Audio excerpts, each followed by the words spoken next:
Welcome to Penrose Learning, where we make understanding easy.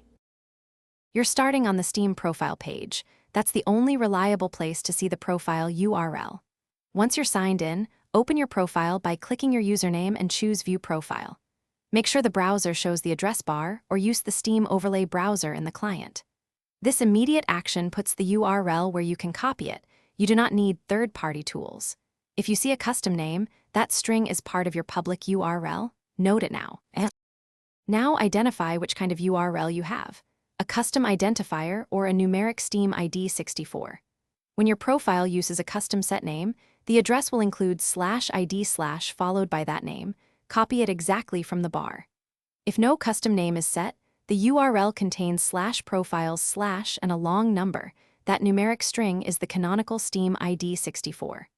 Once done, copy the full address including the leading path. This ensures links go directly to the end. Finish by pasting the URL into a new tab or a private window to confirm it resolves to your profile.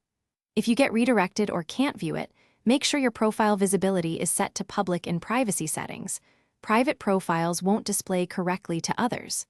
If you prefer a readable link, go to Edit Profile, set a custom URL, save, then copy the new /ID/address. If problems persist, double-check spelling.